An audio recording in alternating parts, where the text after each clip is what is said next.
I'm Dr. Carrie Horn, and you are listening to an excerpt from my book, A Soul Aligned: How God Heals His Creations.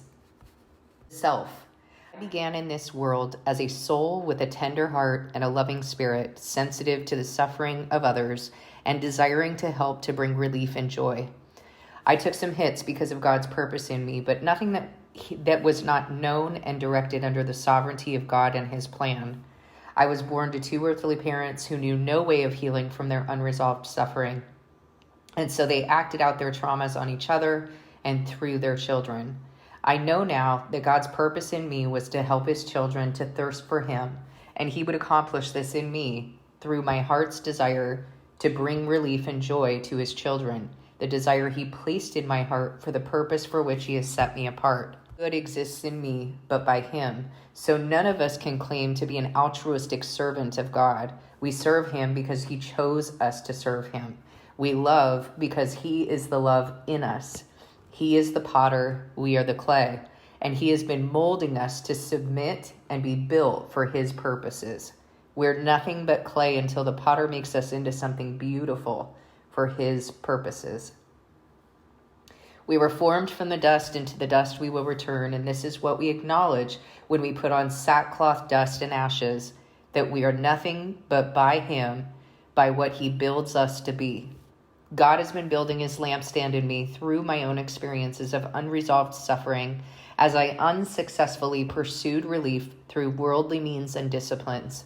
He allowed this suffering so that I could understand the spiritual dilemmas that we face here on earth, in the world, and that the world does not hold the answers for our healing. I sought relief in avoidance strategies compelled by my fear and grief, in methods of mental health, self-help, relationships, and New Age spirituality. Through distortion, deception, and more suffering, the adversary attacked all of my best efforts because he could. I sought relief through prayer, but my punitive God image compelled me to fearfully anticipate the degradation and exploitation with which the adversary attacked me through my father. Methods held in highest regard within mental health did not provide a way for me to truly feel relief. And so, repeating some of the mistakes of my parents, I sought other strategies to relieve the agony that I felt. This made me vulnerable to the enemy's attacks and entrapped me in a cycle of self-deprecation and separation from God. God is faithful. He does not leave us in this state, especially if we seek Him, and I did. I believe that my mantle has been somewhat unique and heavy because of the role that He's called me to fulfill. I'm happy to do the work He's chosen me to do, and this is the enemy's fear. I imagine that the enemy saw the ways that I spoke, searched, pursued God tirelessly, challenged the field of mental health, and sought truth. And he devised every plan possible to prohibit God's plan in me.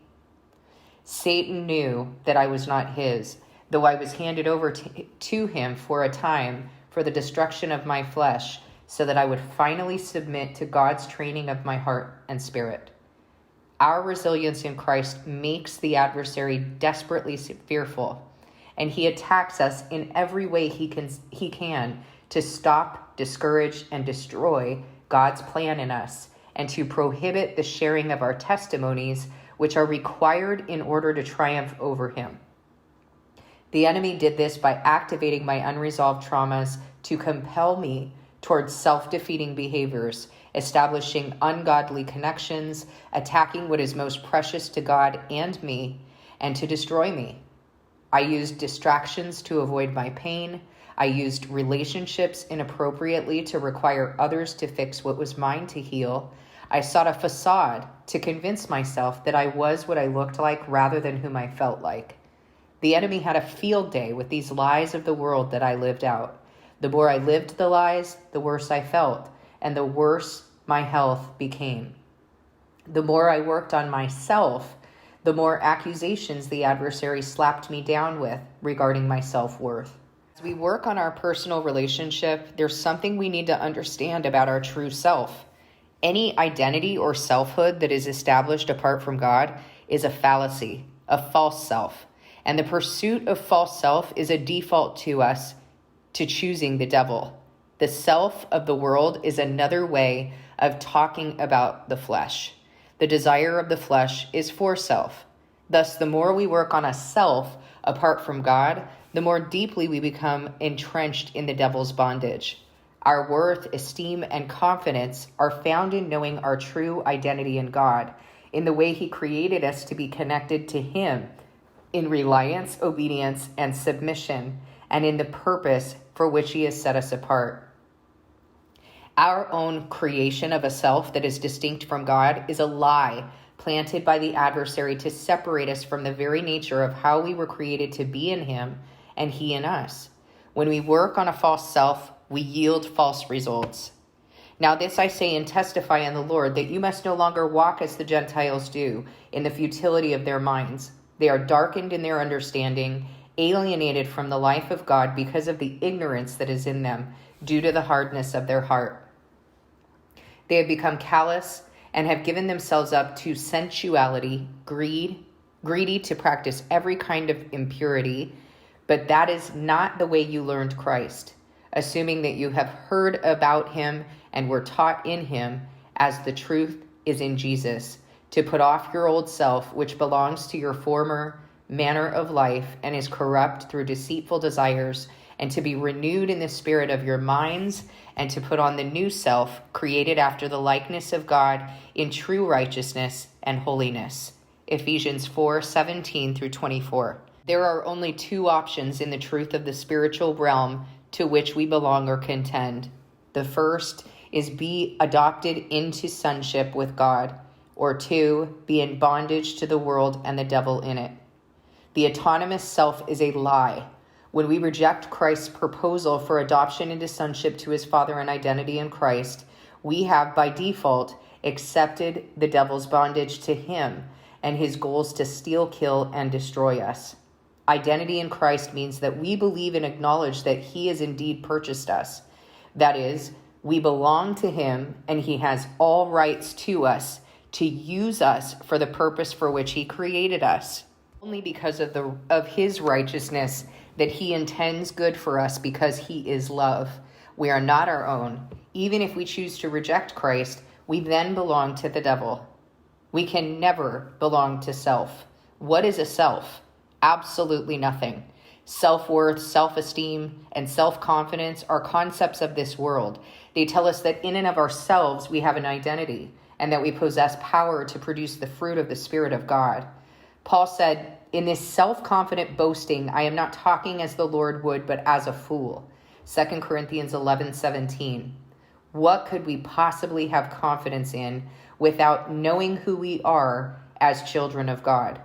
God has not designed us to produce things in ourselves. It is by his Spirit that we are God-esteemed and God-confident in who we are in him.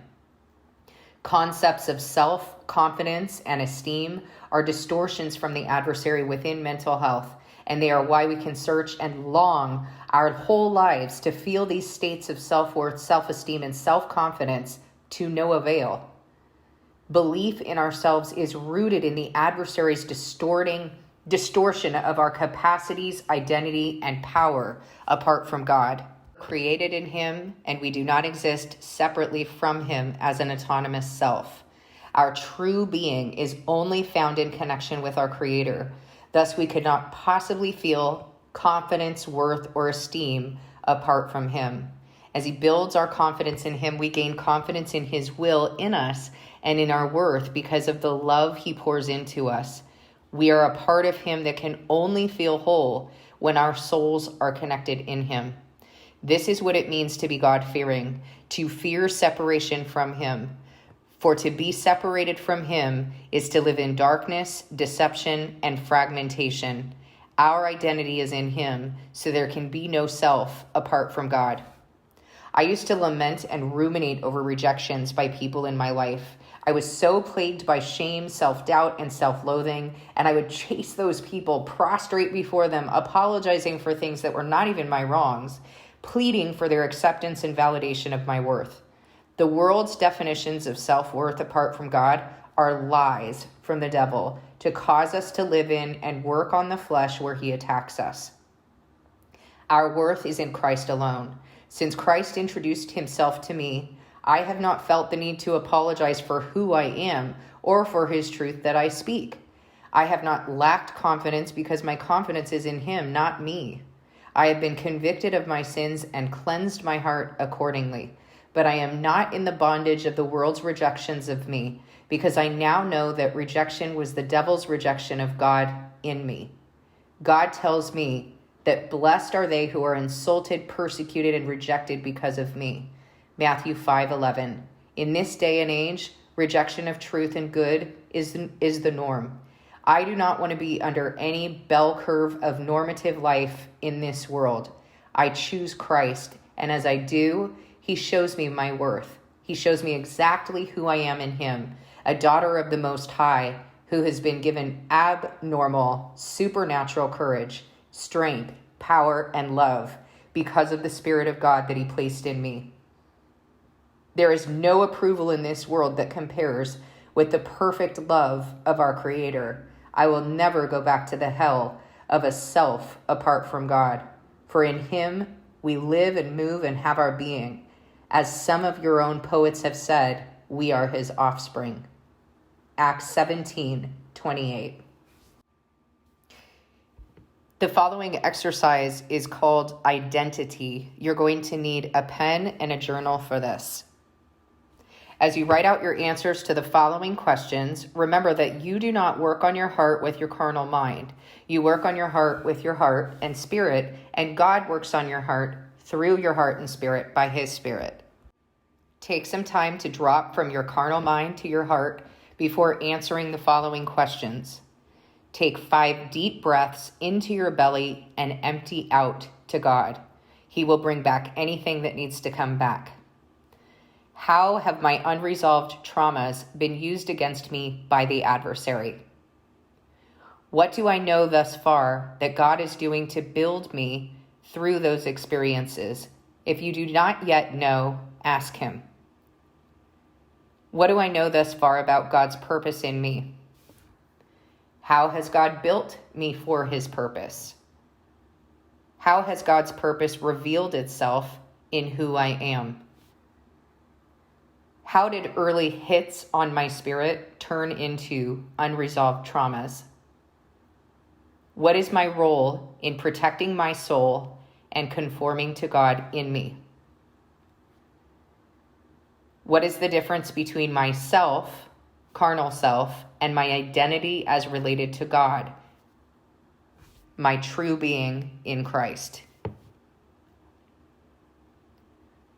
Why is it impossible to experience true esteem, confidence, or worth when we are in our carnal self?